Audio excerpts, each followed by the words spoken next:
porque la industria se ha preocupado mucho de esta parte de la tecnología y todo lo que ha traído el 4.0, pero de pronto no hemos pensado en la gente y el tema que tú tomaste, cómo crear líderes 4.0, ¿no? Que vayan de la mano con todo este crecimiento tecnológico.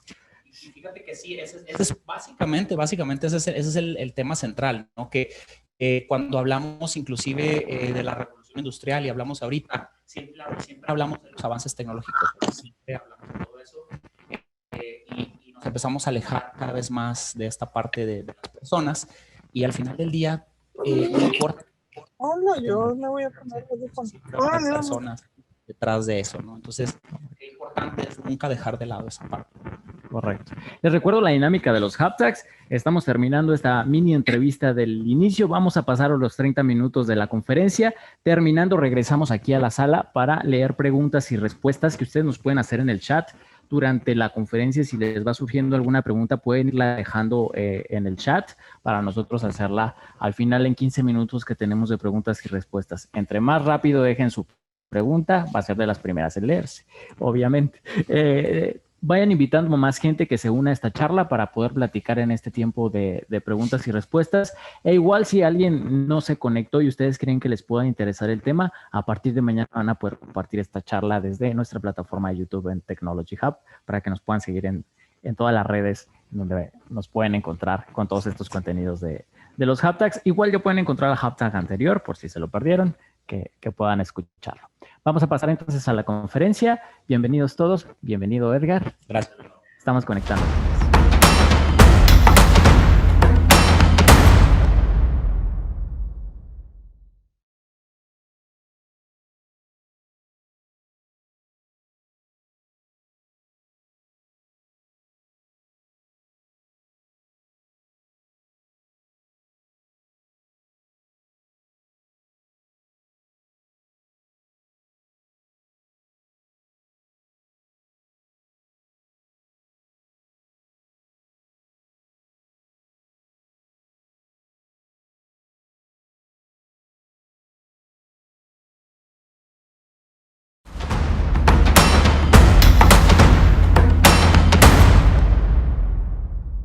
Pues bueno, primero que nada, agradecer la invitación de Hot Talk, de Rogelio a esta plática.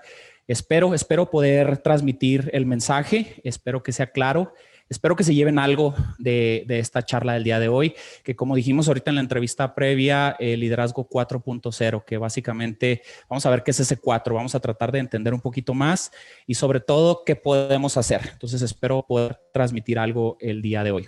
Entonces, para empezar, quiero contarles una historia, la historia de un personaje que se llama John.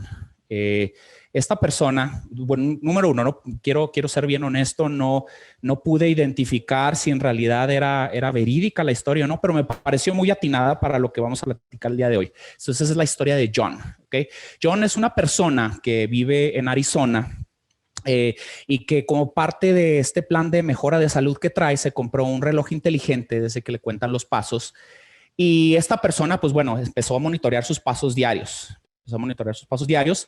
Y un día resulta que su reloj inteligente le avisa que no había completado sus pasos diarios. Esta persona, pues bueno, dice, ok, los tengo que completar. Se sale, empieza a caminar. Pues resulta que era mediodía, era en medio del desierto, ya saben, Arizona. Este cuate terminó insolado y terminó en el hospital. Okay.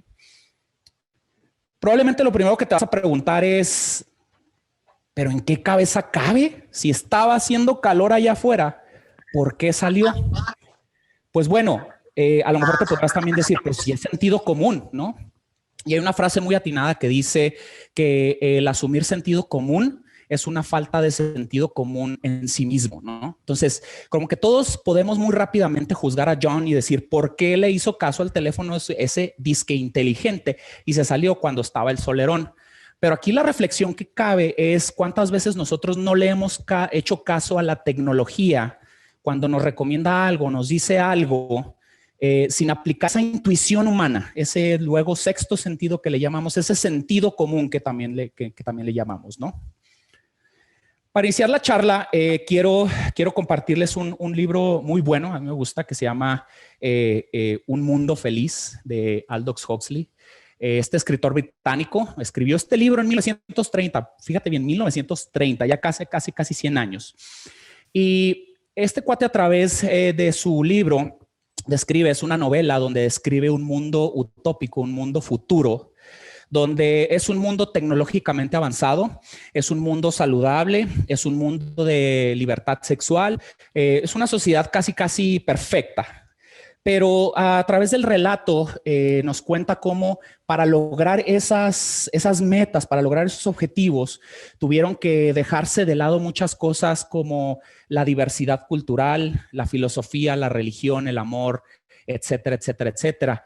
Y eso nos hace un poquito reflexionar de si estamos alcanzando ese estado, ¿no? Ahorita sobre todo estamos viviendo en una época donde estamos creando una sociedad global que al final del día es una sociedad monocultural. Es decir, todos vamos a pensar igual, vamos a pensar como Occidente y vamos a pensar como Estados Unidos. Estados Unidos o la cultura occidental está permeando en todos lados. Ustedes ya vieron China, los avances, una tecnología muy buena y ya se está occidentalizando en muchas de sus formas. Entonces, pues bueno, aquí cabe la reflexión de qué tanto estamos llegando a ese mundo que este escritor planteaba en 1930. Entonces, les comenté ahorita sobre esa parte del mundo feliz y bueno, a través del tiempo, pues las generaciones hemos ido cambiando, ¿no?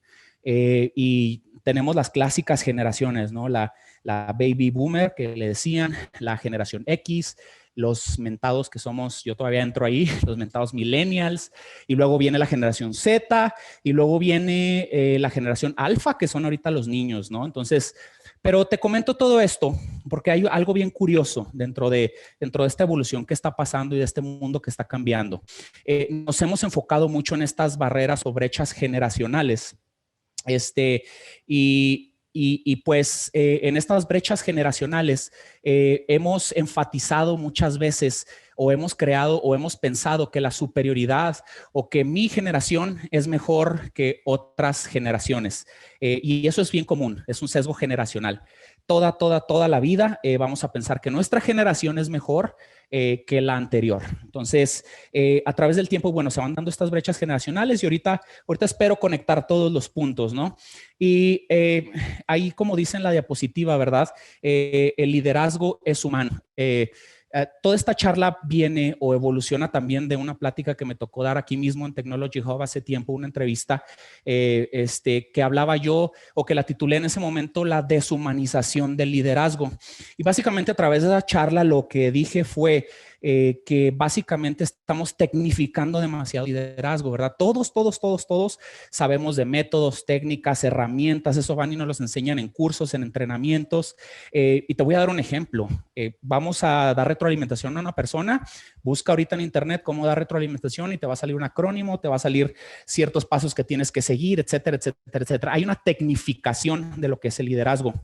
Sin embargo, en ese momento yo planteaba, el liderazgo sí se está haciendo una técnica de él, sí es una habilidad, sí se puede ir mejorando.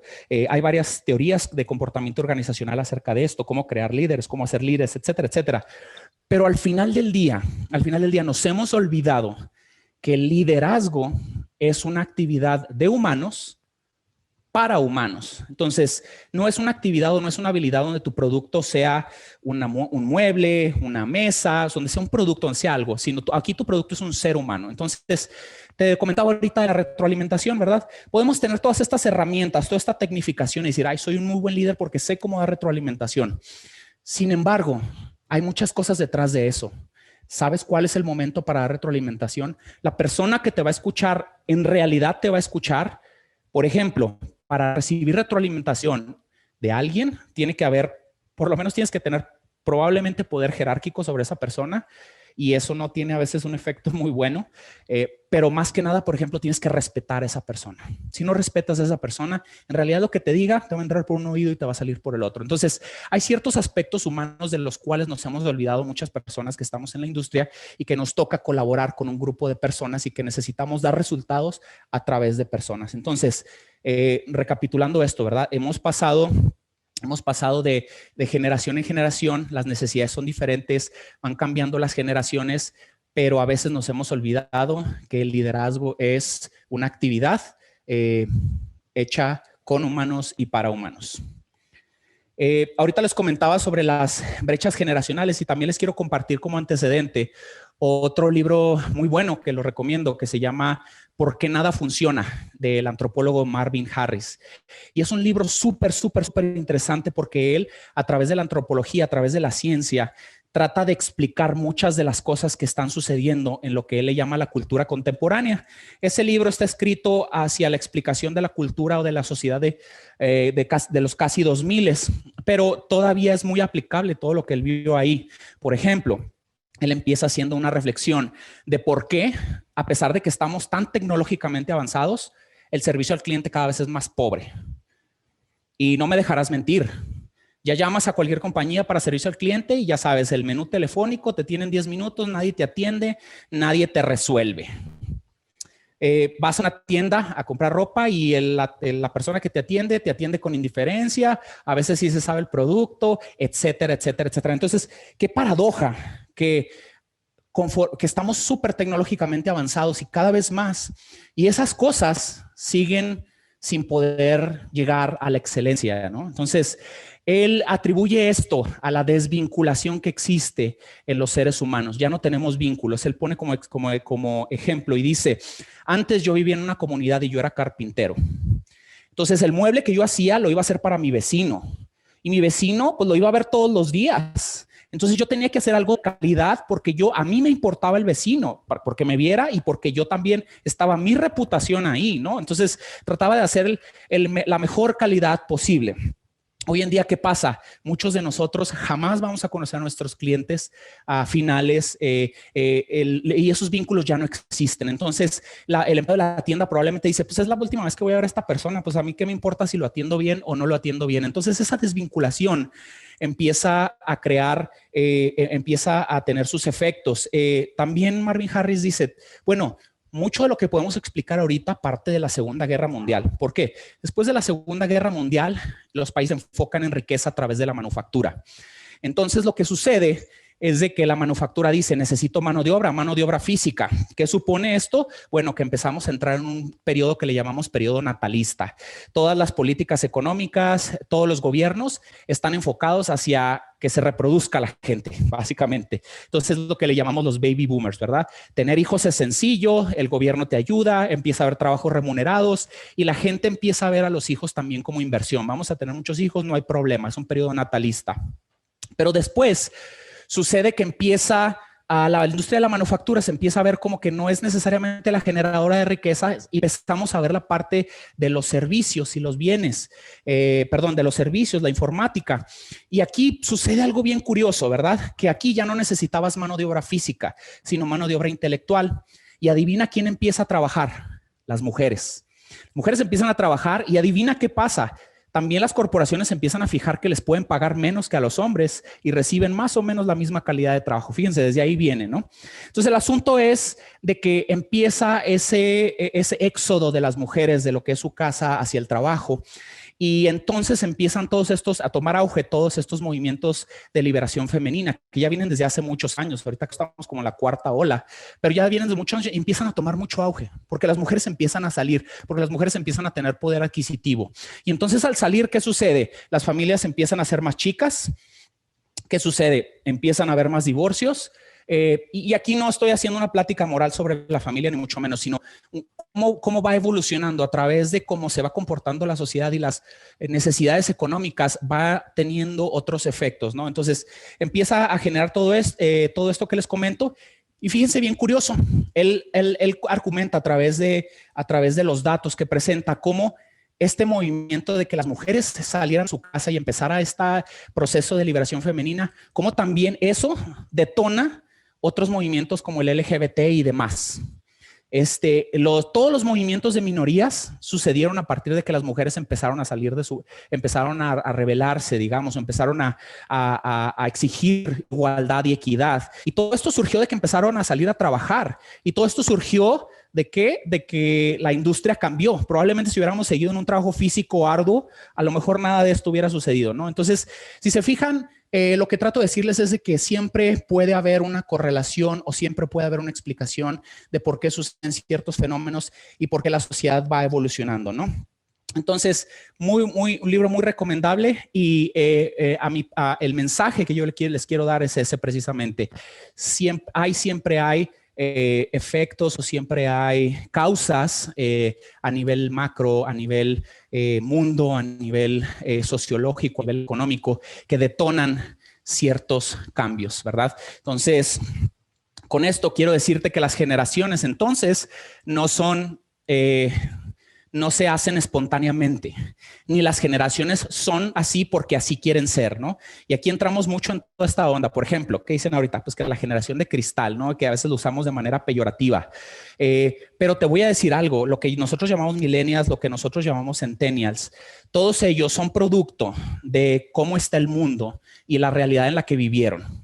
No es que ellos hayan decidido ser o de alguna manera o no ser de alguna manera. Ahorita te platiqué toda la progresión de la que hablaba Marvin Harris. Entonces, hay una razón por la que los baby boomers ven la vida de una manera y hay una razón por la que los millennials ven la vida de otra manera. Un baby boomer aspiraba a que una corporación le diera su pensión y vivir tranquilo. Ahorita el millennial ya no sabe qué es una pensión y va a tener que rascarse con sus propias uñas hasta que se muera. Entonces, son motivadores diferentes. Entonces, ¿qué es lo que te quiero decir? ¿Quiero hacer aquí un contraste de todas las generaciones? No, quiero decirte que las generaciones son producto de lo que existe en el mundo y que ninguna es mejor que otra y que tú como líder tienes que entender que esas generaciones, o ese es como aterrizo el punto, esas generaciones van evolucionando y van a seguir evolucionando, Yo me quedo con una pregunta, ¿verdad? Todos sabemos la queja que tenemos sobre los millennials, ¿no? Todos sabemos, es que son flojos, es que etcétera, etcétera, etcétera, etcétera. La pregunta que yo me hago en mi mente es, ahora que los millennials están tomando la dirección de las cosas y el liderazgo de las cosas en unos años, ¿ellos de qué se van a quejar de los centennials? Les apuesto que de algo. Así va a suceder, seguramente. ¿Okay? Entonces, quiero compartirles también otro libro. Me gusta apoyarme de estas personas o de estos libros porque creo que son muy ilustrativos. Hay un libro que está escrito por Peter Drucker, el que le llaman el padre de la administración moderna. Este libro salió más o menos a principios del 2000 y este libro se llama La gerencia en las sociedades futuras. Y básicamente lo que nos ilustra aquí Peter Drucker es, él era un visionario y él nos planteaba que la sociedad va a empezar a tener necesidades diferentes, que el trabajo ahora va a ser más cognitivo, es decir, vas a necesitar más habilidades mentales más que físicas. Y nos plantea también muchos retos, ¿no? Nos va a decir, ¿sabes qué? Las cosas van a ser cada vez más vertiginosas, cada vez más cambiantes y tú como líder vas a tener que, o tú como gerente vas a tener que adaptarte, ¿verdad? La visión que siempre me ha gustado de él es de que no pone ni una utopía en el líder, ni tampoco pone una desgracia en el administrador, sino dice, tienes que tomar parte de la administración y parte del liderazgo, porque en la industria, en el día a día, en la vida real, necesitas hacer de los dos. Sí, vas a ser líder, pero al final tienes que administrar también algo. Entonces, pues bueno, aquí el comercial para Peter Drucker, pero el punto que hace y que me gusta mucho es ese básicamente, que es una sociedad diferente, es una sociedad con necesidades diferentes, con ambiciones diferentes, con motivaciones diferentes.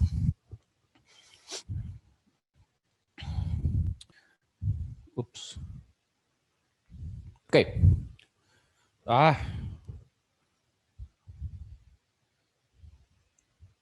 Ok, sí, perdón. No, el clicker no es mi amigo el día de hoy. Ok, entonces, ahorita en la entrevista hablaba con Rogelio sobre no solo el 4.0, sino el 5.0, ¿no? Entonces, ¿qué pasa? Pues que viene más, ¿verdad? Entonces, ya te hablé un poquito de cómo se fueron dando las generaciones, de cómo se fue dando la sociedad, y ahora viene lo que es la sociedad 5.0. ¿De dónde viene este término sociedad 5.0? Este término de sociedad 5.0 viene del gobierno japonés. Japón está tratando de crear esta sociedad 5.0 que dice, ¿sabes qué? Con todo lo que está sucediendo ahorita, inteligencia artificial, robótica, big data, ciencia de datos, decodificación del lenguaje natural, con todo esto que está sucediendo, necesitamos crear una sociedad que ellos le llaman sociedad 5.0, sociedad superinteligente. ¿Okay? Entonces, estaba viendo unas reflexiones que hace una doctora en psicología de Oxford, Mateja Kovacic, espero haberlo pronunciado bien. Pero bueno, esta doctora lo que dice es, ella se ha encargado de estudiar lo que es la sociedad japonesa y dice, Japón se está preparando desde los años 2000 en su plan de ciencia y tecnología en cómo ir incorporando toda esta inteligencia artificial, realidad virtual y demás, e ir creando una sociedad. Pero aquí lo interesante, lo que te quiero compartir es la razón por la que los japoneses están haciendo esto. Según ella y según los estudios que ha hecho, dice que los japoneses están haciendo esto porque esta sociedad 5.0 es una sociedad que cada vez va a estar más vieja. Es una sociedad donde cada vez va a haber menos cuidadores de personas, donde cada vez va a ser más difícil, donde conforme la población nos vayamos haciendo más viejos, vamos a necesitar más cuidados. Y entonces lo que Japón está tratando de hacer es esta realidad virtual o hacer que la sociedad siga vibrando económicamente. Tiene que entonces valerse de tecnologías de inteligencia artificial y demás, por ejemplo, para recopilar datos sobre toda su población y así poder tener mejores programas de salud, etcétera, etcétera, etcétera. Entonces, Japón lo hace por una razón. Y dice, nos vamos a apoyar de toda esta inteligencia artificial. Y eso a mí me hace preguntarme que lo que les decía ahorita, la premisa que les digo, todos esos cambios, todas estas tecnologías, todo esto no se da de la nada, se da de una necesidad, se da de una problemática que generalmente surge de nosotros como sociedad, ¿no? Entonces, eso es lo que es sociedad 5.0. Y la reflexión que a mí me queda de todo esto es de que dentro de esa sociedad 5.0, no se trata mucho de la parte humana, sino nada más se trata de la parte técnica. Entonces me hace a mí conectar esto, la sociedad 5.0, con el mundo feliz que les contaba al principio de Aldous Huxley, ¿no? ¿Qué tanta relación tendrá? No sé. Entonces, no sé si probablemente hayan escuchado de un término de reingeniería de procesos. Todos hemos escuchado mejora de procesos, reingeniería de procesos, etcétera, etcétera, etcétera. Y hay ciertas metodologías, lo quise traer aquí a la conversación, como por ejemplo el análisis de sistemas sociotécnicos, que es como una evolución, si lo quieren llamar, de la reingeniería de procesos, pero que en este enfoque el ser humano es el centro de todo. El diseño está alrededor del ser humano y el ser humano es el que se toma primero en cuenta y se toman factores organizacionales, factores de ingeniería humana, etcétera, etcétera, etcétera, para diseñar, mejorar procesos y servicios y en donde el ser humano o de lo que se trata es de controlar el producto del trabajo y no al trabajador. Qué ideal, ¿no? ¿Por qué? Pues porque todos de alguna manera siempre hemos llegado a una corporación y de lo que se trata es de controlar a las personas, ¿verdad? Controlar hora de entrada, controlar hora de salida, controlar esto, controlar lo otro, porque así venía desde los 1900, porque así funcionaba para la manufactura, pero a lo mejor ya no funciona así, ¿no? Entonces, siempre tener esa mentalidad sociotécnica, ¿no? De decir, el centro o el ser humano está en el centro de todo. Entonces ya hablé un poquito sobre generaciones y estoy así como que tocando varios puntos y voy a juntarlo todo al final. La generación, ahorita hablaba de generaciones y demás, y también quiero resaltar esta parte de la época, ¿no? La época en la que estamos en la época que le llamamos posmoderna. La época posmoderna empieza como por ahí de los 1970s y básicamente ahorita somos lo que también se escucha mucho, ¿verdad? De que ahora que los posmos y los progres, ¿verdad? Eres progresista, eres progre. Eso significa que eres la sociedad posmoderna de 1970 para acá. Y es algo bien curioso porque en un libro de filosofía de los profesores Gallardo y Míguez, si mi memoria no me falla, ellos describen esta época posmoderna como la época de los sin grandes relatos, la época del todo se vale, la época de la descalificación de la ciencia y la época del amor líquido. Y todo esto viene porque hay un filósofo que se apellida Bauman que tiene un libro muy bueno que se llama El amor líquido y ahí es donde él explica básicamente lo que está sucediendo y lo que conecto con el mundo feliz. Él dice que los vínculos humanos cada vez se están haciendo más frágiles todo es cada vez más líquido, ¿no? Entonces, esta es una reflexión muy buena porque, de nuevo, ¿verdad? Todo esto viene con la deshumanización, se conecta con la deshumanización del liderazgo y se conecta con muchos otros temas, ¿no? Entonces, y sobre todo, ellos, algo que ahora quiero comentar, algo que ellos dicen es esta parte, ¿verdad? Se está descalificando la ciencia, ¿ok? Hemos avanzado tecnológicamente, seguimos avanzando tecnológicamente, pero no científicamente. No estamos avanzando con un rumbo como humanidad. Todos los días hay nuevas tecnologías, no necesariamente la ciencia como tal, los descubrimientos están avanzando a la misma velocidad. Entonces, pues bueno, ¿qué voy a comentarte sobre la ciencia? Bueno, la ciencia, dice un divulgador que a mí me gusta mucho escuchar, que se llama Pérez Estupiñán. Él es autor de varios libros y él de lo que se ha encargado es de divulgar a la ciencia. Él es divulgador y bioquímico. Y él dice dos cosas. Él dice que la ciencia debe ser nuestro sexto sentido. La ciencia es la que debe guiarnos. Y él también dice que nosotros tenemos que ser siempre como extraterrestres. ¿Por qué? Porque dice, si eres extraterrestre y llegas a un lugar, te vas a preguntar todo. Vas a querer, no sabes, no eres de ahí, o sea, eres como un forastero y vas a empezar a preguntar, a indagar, vas a empezar a conocer. Entonces dice, siempre tenemos que tener esta mente abierta. Y él dice, ¿sabes qué? Lo poderoso de la ciencia comparado con las pseudociencias, por ejemplo, como la astrología, y aquí no intento hacer comparaciones ni mucho menos, pero por ejemplo, algo que tiene la astrología, si crees en ella o no, es de que no se corrige a sí misma. Y eso es algo bien peligroso.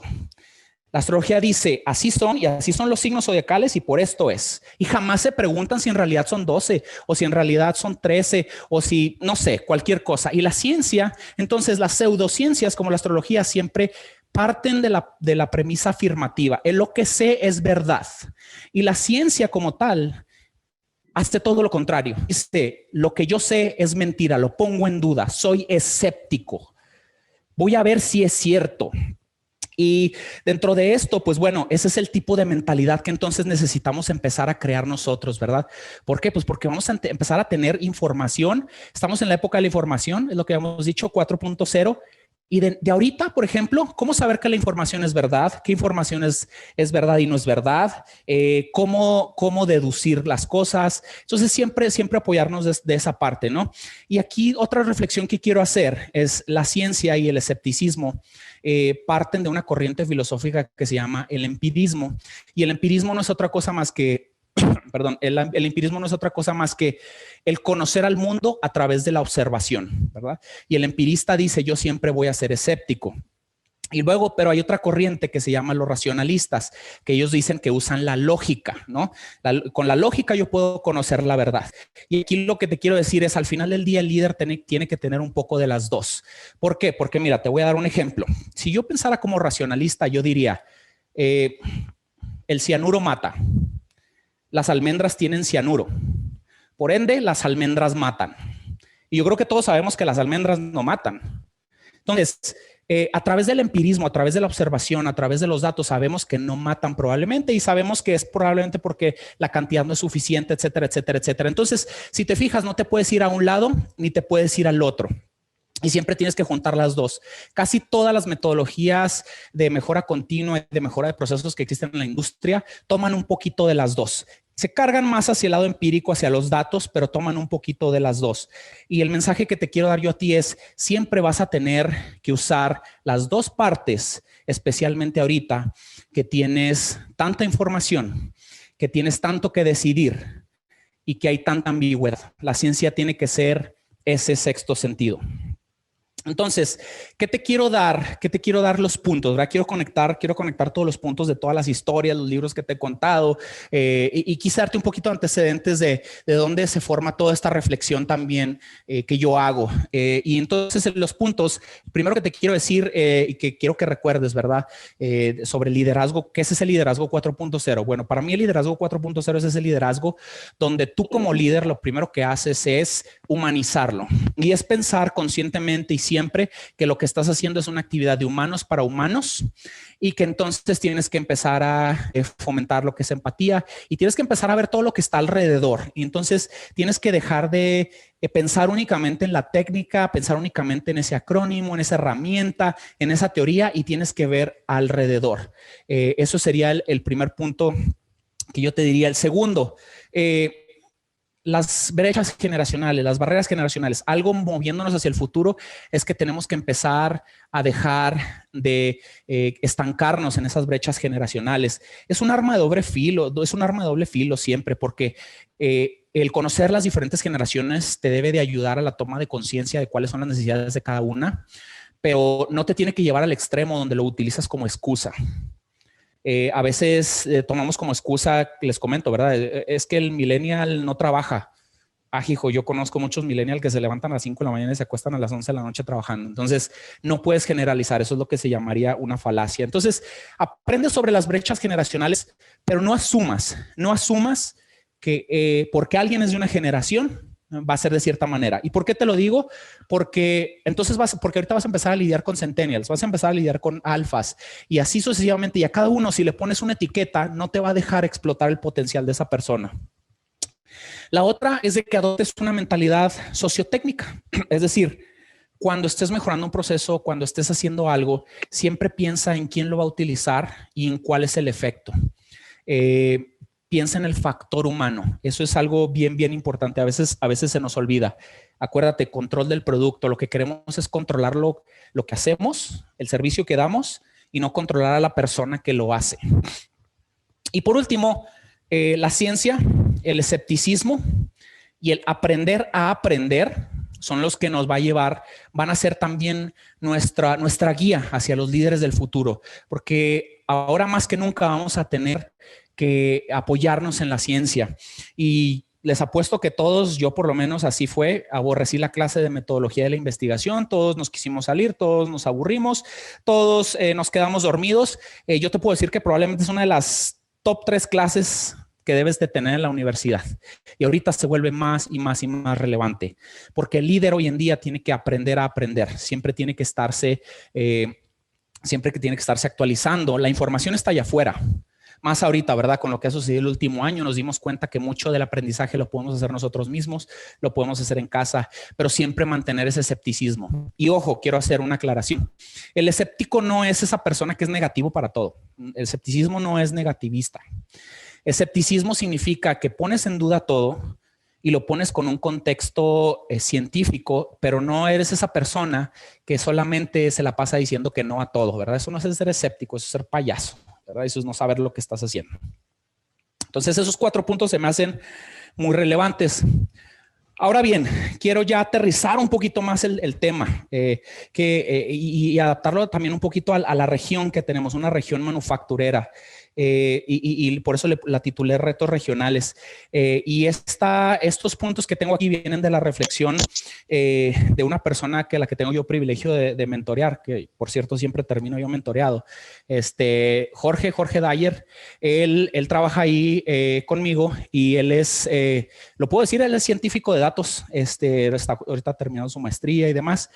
Y a él está tocando ahorita esa etapa de la conformación del grupo de científicos de datos de la compañía, esa evolución, el cómo incorporamos esa industria 4.0 ahora sí que a la maquiladora, a la industria, ¿no? Entonces, rebotando ideas con él, comparamos algunas cosas y estos son los retos que al parecer de él y al mío son los que estamos teniendo ahorita, son los que él está teniendo ahorita en la conformación de este equipo, los primeros proyectos que se le están dando y demás. Entonces, pues bueno, ¿cuáles son esos retos que creemos?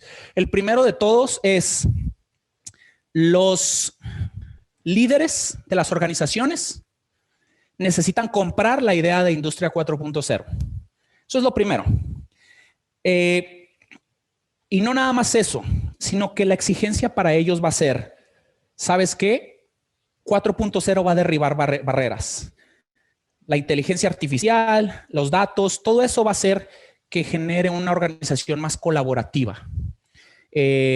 lo que dice ahí en la diapositiva, el end-to-end o de inicio a fin o de un lado al otro de la cadena de suministros, ya no vemos la manufactura como el centro principal, sino vemos desde que se concibe el producto hasta que llega a las manos del cliente y más allá. Entonces, los líderes que están arriba en la organización tienen que empezarse a hablar entre ellos y tienen que ser colaborativos, porque la minería de datos, la ciencia de datos, la inteligencia artificial, la realidad virtual, todas estas herramientas funcionan en un ambiente totalmente colaborativo. ¿Por qué? Porque de lo que se trata es de conectar, ¿verdad? El Internet de las cosas que he intentado. Lo segundo, y esto es bien importante, las empresas, por más que te digan, las empresas todavía no saben lo que la inteligencia artificial, la minería, todo lo que el 4.0 puede hacer y no saben qué es. Necesitamos mucha educación al respecto. Necesitamos crear profesionales al respecto.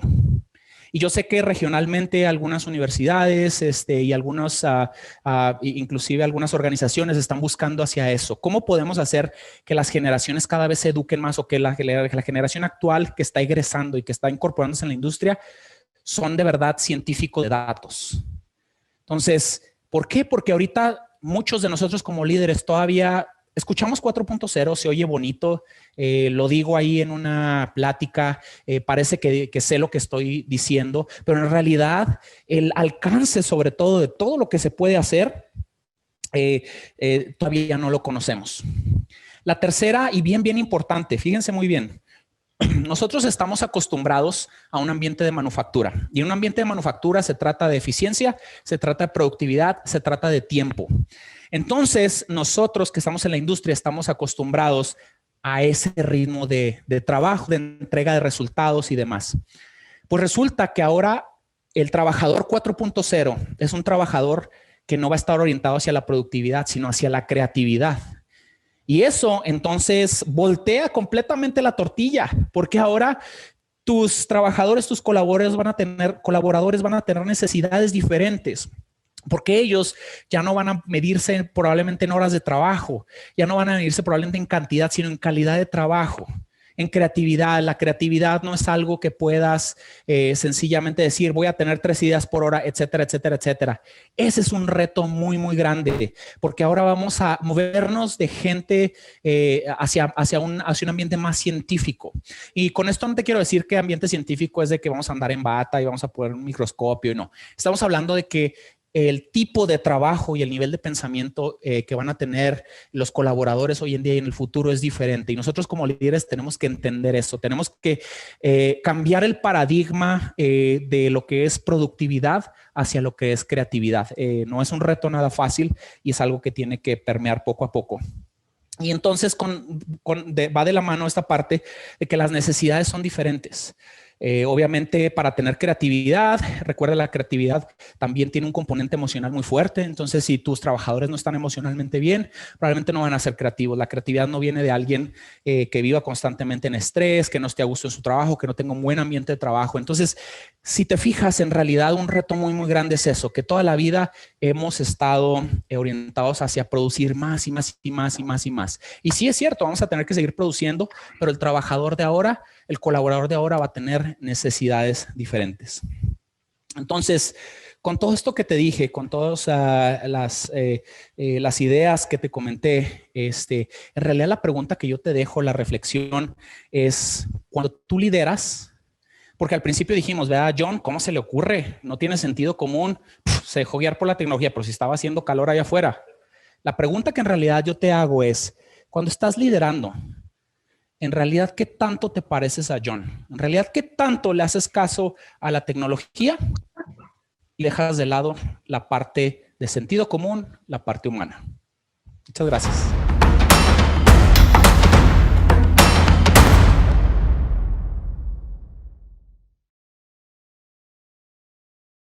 Muy bien, les recuerdo que pueden dejar sus preguntas en el chat y aquí nosotros seguimos en la conversación. Durante 15 minutos seguimos esta dinámica de preguntas y respuestas, pues para que podamos interactuar un poco, recuperar algo network del que eran estas charlas. Por aquí ya los chicos me están compartiendo algunas de las preguntas. Bueno, vamos a comenzar. ¿Qué puedes hacer cuando tienes un elemento con el que batallas para que haga su labor? Y sin embargo, las figuras te piden, la figura que te piden ser en la empresa no coincide con lo que tú quieres ser. La figura que a ver si entendí la pregunta. Probablemente están orientados hacia la pregunta. Voy a tratar de interpretarla como como que no estás, como que tienes un colaborador difícil, vamos a decirlo. Sí, yo también lo entiendo. Ok. Sí. ¿Qué haces cuando tienes un colaborador difícil? Bueno, mira, no hay una aproximación o no hay un camino único, ¿verdad? Hay empresas que toman diferentes tipos de enfoques. Por ejemplo, Netflix es una empresa que no sé si sabías, pero por ejemplo, cuando alguien es de bajo rendimiento, en realidad lo que hacen es darle un muy buen dinero y mejor que se vaya para tener a alguien de alto rendimiento, ¿verdad? No, de cierta manera le están dando un buen dinero para decirle, ¿sabes qué? Pues te agradecemos, etcétera, etcétera, pero necesitamos a alguien diferente, ¿no? Entonces, a veces les digo, por eso ahorita decía en la plática, a veces tendemos a idealizar el líder, ¿verdad? Y decir, es que el líder es ese que se baja y jala la piedra con nosotros y toda esta cosa. Y sí, se oye muy romántico, lo entiendo, pero al final del día también tienes que dar resultados. Al final del día siempre tienes que estar en ese mundo entre lo que es el líder y entre lo que es el gerente o administrador, y tienes que tomar lo que más o tienes que tomar parte de las dos cosas, ¿no? Vas a tener que administrar cosas, vas a tener que administrar recursos, pero a la vez vas a tener que hacerlo bien. Entonces, si tienes con liderazgo, perdón, con humanidad. Si tienes un colaborador difícil, son muchas cosas, ¿no? Puede venir desde entender sus motivos, porque es difícil, ¿verdad? Y puedes tomar enfoques bien ligeros, ¿verdad? Como empezar con él poco a poco, ¿verdad? Entender qué es lo que lo motiva, etcétera. Hay una motivación detrás, siempre hay una motivación detrás. Pero también siempre está la paradoja de, bueno, yo tengo 30 personas, no voy a estar empleando mucho tiempo en esta persona, ¿no? Entonces también tienes que cuidar ese balance, porque entonces vas a descuidar a las 29 por darle mucha atención a esta persona, y esas 29 que te podrían dar más productividad o más creatividad o más trabajo o más output, pues bueno, las dejas de lado, ¿no? Entonces yo creo que para aterrizar ahí a la respuesta no creo que haya una sola vía de hacerlo. Lo que sí creo es de que todos tenemos un motivo. Y lo que sí es de que ese motivo te va a ayudar a entender qué es lo mejor que puedes hacer con esa persona. Si mejor sacarla de la empresa, yo sé que se oye difícil, menos ahorita en pandemia y demás, pero al final también tienes un deber siempre yo siempre les he dicho esto, cuando tienes un colaborador difícil y otras personas terminan haciendo su trabajo, tienes que pensar en esas otras personas. A veces dejamos de pensar en el resto del equipo, nos enfocamos en la persona que nos está colaborando, en realidad le estamos haciendo más daño, ¿no? Entonces tampoco no estoy diciendo que lo corran ni mucho menos, sino encuentra el motivo, encuentra por qué lo está haciendo, y hay personas que simplemente no quieren, ¿verdad? En muchas ocasiones incluso le ayudas a la misma persona. Probablemente él mismo estaba buscando salir de ahí y fuiste tú quien le ayudó. Sí, oye. Segunda pregunta, ¿cómo podemos guiar a una persona que tiene mucho conocimiento, pero que no sabe enseñar, expresarse para educar a otros? Ok, sí, tienes que entender que hay gente que sabe transmitir conocimiento y gente que no sabe transmitir conocimiento. Y la persona que sabe mucho no necesariamente va a poder enseñar. Yo creo que hemos hecho ese error. Hay personas, hay muchos aspectos, ¿verdad?, alrededor de todo esto. Pero lo primero es, si tienes una persona que sabe mucho, debe de haber alguna manera de que esa persona plasme el conocimiento y no necesariamente te vayas con el método tradicional para enseñar a los demás, ¿verdad? No sé, puede ser un manual, no sé, hay muchos tipos de actividades, pero al final del día sí es muy común eso. Tienes gente súper experta en un área, pero tú también como líder tienes que saber identificar quién es un maestro y quién no es un maestro, ¿verdad? Siempre hay una confusión muy grande, por ejemplo, entre lo que es un coach, un mentor, un maestro o sea, hay muchos, ¿verdad? En realidad tienen diferentes connotaciones, pero por ejemplo, la persona que sabe mucho no necesariamente va a poder enseñar mucho. Entonces tienes que encontrar esa manera de cómo esa persona puede transmitir el conocimiento. Probablemente no es una persona muy sociable. Si le pones a alguien más a que lo esté, no sé, a lo mejor es una persona que se aísla mucho. Entonces si le pones a alguien que se le pegue todo el día ahí, pues va a tronar, ¿no? Entonces no significa que esa persona, mira, todos al final del día lo que buscamos es dejar un legado. Entonces aquí la pregunta es, esa persona que sabe mucho, tiene que tener una motivación y tiene que decir cómo, tienes que ayudarle a cómo va a dejar ese legado. A buscar la manera. Esa persona que sabe mucho, te apuesto a que él quiere reconocimiento y decir, esto me lo dijo fulanito, esto lo inventó fulanito, esto lo hizo fulanito, ¿sabes? Todos buscamos eso, ¿no? Entonces yo creo que sí viene por ahí. Yo creo que aquí el comentario que yo haría es no busques la manera tradicional de, esta persona sabe mucho y a fuerza tiene que enseñarle a los demás de la manera tradicional. Que la docencia como tal es una vocación, al final. Sí, no, definitivamente. El transmitir, el enseñar es una vocación, y es una habilidad, ¿verdad? Es un don. Sí, interesante. La verdad es que sí. Digo, hay muchas maneras de enseñar, desde hacer un tutorial hasta hacer un videíto, un manual. ¿Habrá alguna manera que hay miles de recursos, ¿verdad? En internet, ¿verdad? Uno encuentra muchas ideas, pero sí, no. El punto es no te vayas con la onda tradicional, ¿no? Porque puede que la persona no se sienta a gusto estar, por ejemplo, es alguien que a lo mejor no le gusta estar enfrente de un público y lo pones a dar un curso ahí en el trabajo, pues no, o sea. Al final lo decías ahorita, casi al final de la charla, creatividad. Creatividad, exacto.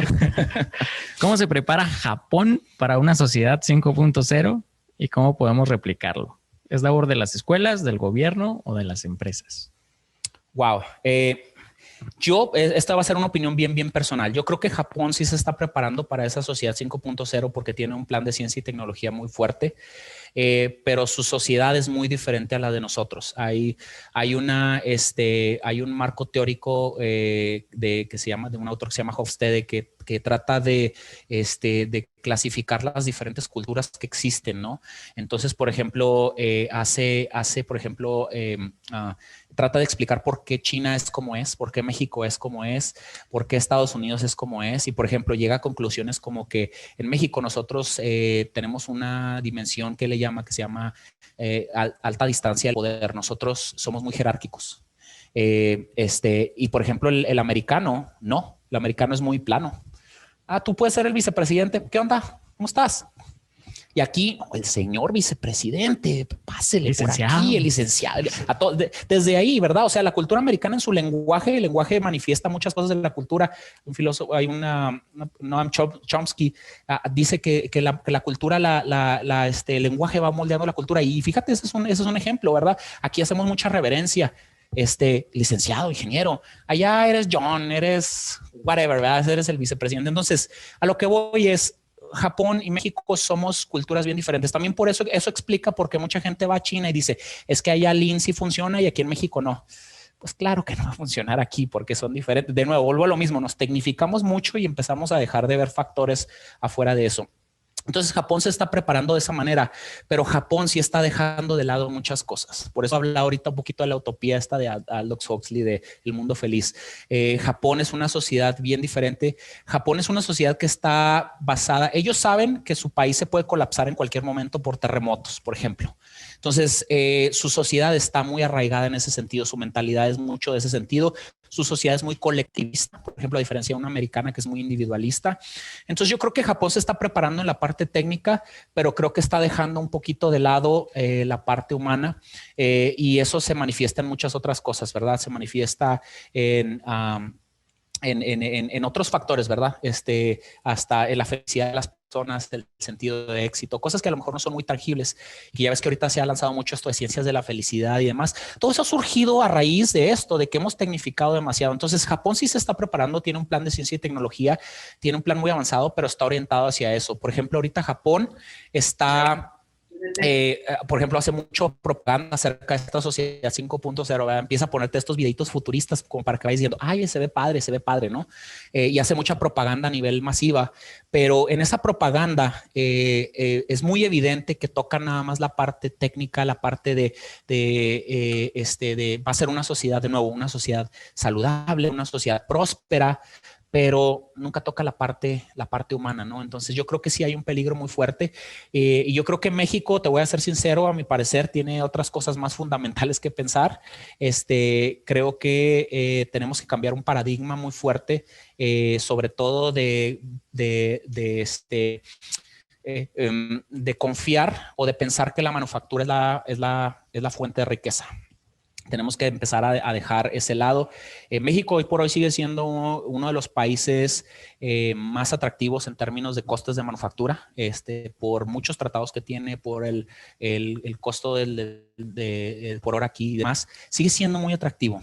Pero si seguimos confiando en eso, entonces tenemos que también asegurarnos que siempre vamos a confiar en la manufactura, ¿verdad? O sea, no vamos a pasar a esa sociedad 5.0. Entonces, ¿de quién es responsabilidad? Para terminar la pregunta, yo creo que es de todos. Sí, definitivamente es de todos. Lo que sí creo es que tiene que haber una vinculación muy fuerte, ¿verdad? Como la que yo he visto, me ha tocado estar en algunos foros donde la empresa se empieza a vincular con la educación, y eso es muy bueno, ¿verdad? Que la universidad sepa qué quiere la industria, que la industria le pida a la universidad, etcétera, etcétera. Entonces, yo creo que tiene que ser de todos, ¿verdad?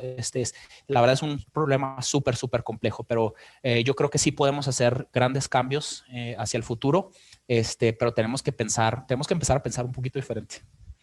Definitivamente, hay que empezar por nosotros. Claro. Nos dicen, entonces se trata de tener un tipo de mindfulness al desarrollar el liderazgo. Sí, mira, mindfulness no es otro. Yo creo que mindfulness, mindfulness viene mucho viene a contrarrestar lo que es el mentado multitasking, básicamente. O sea, mindfulness viene a hacer esa balanza, ¿no? Y es una balanza, de nuevo, vivimos en la sociedad 4.0, no es una sociedad multitasking, ¿verdad? ¿Por qué? Pues porque tenemos todo a la mano, porque tenemos notificaciones por aquí, porque todo sucede súper rápido, la generación de la gratificación instantánea, de que si te mando, ¿verdad? Pues lo de siempre. Subo la foto, te mando un mensaje, me hace like, te mando el WhatsApp y ya lo viste, ¿por qué no me respondes? Y antes que te mandé una carta y no me contestaste, ¿verdad? O sea, a los 6 meses me contestabas si querías ser mi novia o no. Entonces, pues bueno, estamos en esta onda. Entonces, sí, el mindfulness te va a ayudar bastante. ¿Por qué? Porque va a contrarrestar todo este ruido que hay. El mindfulness no es otra cosa más que, no soy experto ni mucho menos, ¿verdad? Pero sí viene en el sentido de enfócate, céntrate, y muchas veces sí necesitamos ese mindfulness para inclusive hablar con nuestros colaboradores, para tomar una decisión, y sobre todo, por ejemplo, viene desde cosas bien importantes, ¿verdad? Yo decía una vez, cuando alguien entra en tu oficina, si tienes la computadora aquí, fíjate muy bien, tienes la computadora aquí y entra alguien a la oficina, no estás viendo la computadora, pero si tú agarras la computadora y la giras unos cuantos grados, le estás mandando un mensaje súper poderoso a la persona que está enfrente tuya. Y tú puedes decir, pero es que la tenía enfrente, estaba el salvapantallas o lo que sea, no la estaba viendo. Sí, pero el hecho de ese mindfulness, es decir, te voy a poner atención, voy a poner mi teléfono a un lado y te voy a poner atención, eso manda un mensaje muy, muy, muy poderoso. Entonces, es lo que te digo, todas estas cosas a veces no las pensamos y nos vamos nada más con la parte técnica. Entonces, sí creo que el mindfulness es una herramienta que puedes usar y que definitivamente tiene impacto en las personas. Y en ti como líder. Y en ti, claro. ¿Cómo se maneja un liderazgo no presencial? Tema bien actual. Sí. ¿Qué puntos serían clave de revisar para no perder el enfoque? El equipo logra el qué, pero me preocupa el cómo. Sí, claro, sí. Fíjate que yo creo que presencial o no presencial, seguimos teniendo muchos retos. Y yo creo que hay por eso siempre decía, hay ciertas cosas básicas que no puedes olvidar. Por ejemplo, una de las cosas, si tienes un 1-a-1 con las personas, con tus colaboradores y los tenías presencial, tenlo en línea, pero no lo quites, o sea, no por el hecho de que, es que está en línea, entonces pues no, ya es más difícil. No, ten tu one-on-one, sigue platicando con esa persona. El otro día me tocó, inclusive iba a entrar a una reunión y tenían como música antes de entrar a la reunión, y hay muchos tips ahorita, ¿verdad? La gente nos hemos ido adaptando, pero yo creo que el punto aquí o la respuesta que yo daría es: no pienses que lo primero que creo es de que no pienses que es diferente. Tú tienes que seguir siendo igual. Tienes que seguir con tus mismos, por ejemplo, con tu misma conexión con tu gente. Si tienes esa conexión semanal, seguir teniendo esa conexión semanal. Si tenías una junta semanal de todo el equipo, tenla de todas maneras, la junta semanal. Yo sé que a veces pensamos, no, pues es que en línea pues hay maneras de hacerlo, ¿verdad? Hay maneras de interactuar, ponlos a interactuar, no sé. Hay muchas otras implicaciones que han venido, ¿verdad? Por ejemplo, hay estudios ahorita que demuestran que el tener, por ejemplo, la cámara prendida, ahorita genera más estrés, ¿no? Que el simplemente estar en una junta presencial, que el tenerla, no sé, como que genera ahí algo, ¿no? Entonces, sí es cierto, sí estoy de acuerdo, en el sentido de que hay algunas cosas que han cambiado. Yo lo que diría a esa respuesta de, sobre todo en el cómo, es, tú tienes que seguir mostrando los mismos en línea, no asumas cosas, no asumas que no está trabajando, y es lo mismo que presencial, ¿no? Presencial, por ejemplo, a mí me tocaba mucho de que, no sé, alguien no ha llegado en la mañana al trabajo. Antes, o sea, te empiezas a hacer una serie de preguntas y cuando llega esa persona, lo primero que, oye, ¿estás bien? ¿Algo te pasó? ¿Por qué llegaste tarde? Ah, no, llega así. ¿Pero por qué llegas tarde? ¿Qué ya tiene? Aquí te está esperando. Espérame, que, no, o sea, no sabes si chocó, si tuvo un problema familiar, si, o sea, y yo creo que eso mismo lo puedes aplicar también en línea, ¿no? O sea, si no ves a alguien conectado, no necesariamente significa que no esté trabajando o por ejemplo, tener mucha, estamos invadiendo la privacidad de las personas, ¿verdad? Están en su casa, no hacerlo sentir mal porque que si hay un ruido, que si sus hijos están ahí atrás. Correcto. Definitivamente tenemos que ser bien más empáticos, pero creo que al final del día lo que trato de decir es, tienes que hacerlo como si lo hicieras presencial, tienes que estar cerca de ellos, tienes que tener conexión con ellos y no, yo creo que más bien para aterrizar, no pensar que porque es presencial lo vas a separarte de tu equipo.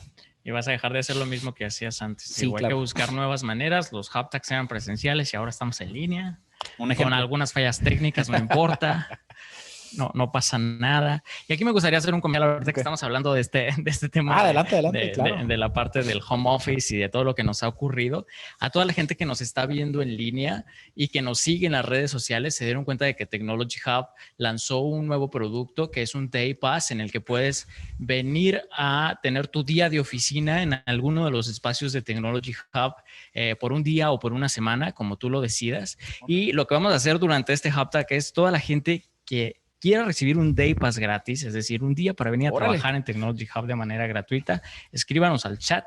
Los chicos que están pendientes del chat van a estar tomando sus datos y con que nos dejen ahí su correo electrónico, yo quiero un Day Pass y su nombre, nosotros los registramos y les hacemos llegar digital este Day Pass. Está súper padre aquí. Y bueno, digo, antes de terminar la charla, tenemos todavía algunas preguntas y seguimos platicando, pero pues ya que estamos en este comercial, Edgar, te quiero decir que tú tienes con nosotros por dar esta charla, toda una semana de trabajo, un Week Pass para que puedas venir a estar con nosotros. Súper, no. Sí te voy a tomar la palabra, ya verás. Está muy padre aquí todo el... Digo, nosotros lo entendemos y el home office no es para todos, nosotros lo decimos. Hay gente que no está a gusto en su casa y prefiere venir a un lugar presencial. Fíjate que ya es un buen punto. Sí. Bueno, seguimos con las preguntas después de mi comercial. Ya no sé ni dónde me quedé, ¿ya viste? ¿Cuál consideras que ha sido tu mayor fortaleza o virtud para haber llegado a donde estás actualmente? Híjole, yo creo que mi mayor virtud o fortaleza, ¿no? Digo, ha sido siempre el centro de esta plática, el pensar que estoy tratando con personas, el ser gente, ¿no? Y pues voy a decirlo, ¿verdad? A mí me viene mucho ese arraigo de mi casa, ¿verdad? De mi papá específicamente tiene mucho esa mentalidad, mi mamá también, pero es mucho de esa parte de ser gente, ¿no? De nunca te olvides que hay una persona enfrente de ti, ¿no? Y a veces pensamos que eso a veces preferimos regañar, a veces preferimos exigir, en vez de tomar el camino un poquito más largo, pero siempre la larga es mejor. Esas personas tus colaboradores terminan rindiendo más, terminan con mayor compromiso. A veces uno se sorprende así de que a veces sin pedirlo, oye, ya te mandé esto que me has dicho, ay hijo, o sea, ni te lo tuve que pedir. No es perfecto la cosa, obviamente, pero yo creo que la mayor virtud siempre ha sido, no digo que soy experto en eso, la verdad, sí me tengo yo que recordar mucho, ¿verdad? Por ejemplo, yo soy muy impaciente a veces, entonces sí algo que sí quiero decir es de que muchas de las cosas que hago, a veces parece que salen naturales, pero sí han sido producto de que yo estoy recordándome. Entonces, a la pregunta de si un líder nace o se hace, yo siempre he dicho es la mitad de las dos. O sea, no ni se nace ni se hace. O sea, tienes que tener las dos. Sí puedes tener ese don y todo, pero hay ciertas cosas que tienes que practicar. Entonces, a veces, por ejemplo, yo a veces sí tengo que practicar ese tipo de cosas, ¿verdad? El mentado mindfulness, el escuchar a una persona.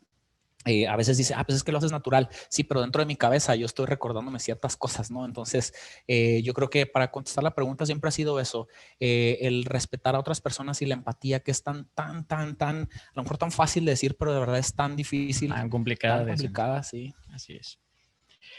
Muy bien, vamos a terminar con esta pregunta y pues cerramos la sección de preguntas y respuestas y nos dice, ¿cuál consideras que sea la diferencia entre la brecha generacional y cultural en lo profesional y laboral entre las generaciones de México y los países de primer mundo? Yo creo que es lo que comentaba ahorita, es la cuestión de la parte cultural. Yo creo que todos, pues obviamente somos parte de la cultura, y nos comportamos y tenemos ciertos valores por la cultura. Ahorita algo que está sucediendo sobre todo en el mundo corporativo es de que tenemos, les decía ahorita, esa monocultura, es decir, cada vez se están, y sobre todo con todo esto de ahorita, inclusive de que ya todo es remoto y demás, ya se están aplanando muchas de las cosas, ¿verdad? Por ejemplo, antes había ciertas cosas, por ejemplo, de cuando ibas a negociar o tratar con un japonés, chino, ¿verdad? Por ejemplo, ellos ya están occidentalizado mucho, ¿verdad? Por ejemplo, ya saben ciertas costumbres de nosotros, entonces ya se vuelve un poquito más plano. Entonces yo creo que aquí la brecha generacional entre países del primer mundo, yo creo que en cuanto a habilidades, y en cuanto a seres humanos, pues no somos diferentes, ¿verdad? Tenemos ni mejor ni peor IQ que alguien de Estados Unidos, ni alguien de, no sé, de cualquier otro país de primer mundo. Lo que sí creo es de que tenemos culturas o rasgos culturales bien diferentes, y donde sí creo que nosotros podemos hacer una diferencia es empezar conscientes, es decir, yo estoy consciente de que yo como mexicano hago esto, y no para demeritarlo, ¿verdad? No para decir, soy mexicano y hago mal las cosas, no, pero por ejemplo, yo soy mexicano, el ejemplo más sencillo de todos, yo soy mexicano y yo estoy consciente que en mi cultura la puntualidad no es un valor muy fuerte, entonces yo tengo que cambiar eso, ¿sabes? Y más allá de quedarte y ciclarte en, es que ser impuntual es malo, no. Pasa esa parte. No te claves en si es bueno o es malo, pero reconoce que aquí como has crecido, no le has dado un valor tan grande, ¿verdad? Como lo es en otras culturas. Entonces, cambia eso, ¿verdad? Vuélvete consciente de esa parte. Entonces, yo creo que la brecha generacional viene de muchas cosas, ¿verdad? Dice que hay que el 80% de sus conductas las vas a tomar o se meten en tu mente de los 0 a los 7 años, ¿verdad? Es como el 75%, y luego en la adolescencia creo que es como un 15% total. Cuando llegas a tu vida adulta trabajadora, tú solo puedes modificar como el 5 o 10% de la persona, o sea, estás lidiando con nada. Entonces ya viene, pero en donde sí puedes tú es empezar tú y hacerte consciente, y lo que les decía ahorita, ¿verdad? Hacerte consciente, no asumir. Yo creo que aquí el mensaje es no asumas. No asumas que porque alguien es de Estados Unidos, no asumas que porque alguien es de México, no asumas que porque es mujer, no asumas que porque es millennial. Entonces, vuélvete consciente de que hay diferencias, pero no las uses como excusa, y siempre mantente alerta de que no vas a poder etiquetar a una persona y describirla porque pertenezca a una cultura, a un grupo, a un género, etcétera, etcétera. Hay algo con lo que me quedé del HubTag pasado y que me quedo de tu HubTag también, que lo mencionaste durante la charla, y es todos los días tenemos que aprender algo nuevo. Y realmente, lo decía en el HubTag anterior, yo soy un fan de aprender algo nuevo cada día, de darte la oportunidad de seguir creciendo tú, o como persona o como profesional, pero es importante siempre estar atentos a aprender. Excelente. Te quiero entregar un reconocimiento antes de terminar con la transmisión.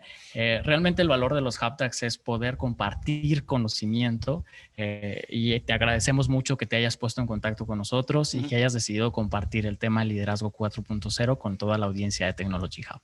Excelente. Muchísimas gracias. Un placer. Gracias por haberme tomado la palabra y estar aquí. Y no, muy, muy contento. Gracias. Perfecto. Yo los invito a que estén pendientes de las redes sociales de Technology Hub para que conozcan el calendario de Hub Talks y pues se puedan conectar a las siguientes charlas que esperamos pronto podamos empezar a tener algo de gente presencial aquí para reactivar el networking que se hacía después de esta charla y podernos tomar una cerveza, compartir, intercambiar tarjetas y seguir platicando del tema personalmente con nuestros Hub Talkers que nos hacen el favor de compartir conocimiento. Estamos muy agradecidos de que se hayan conectado esta tarde. Gracias por estar con nosotros. Recuerden que pueden compartir esta charla en YouTube a partir de mañana. Buenas tardes. Seguimos conectando mentes.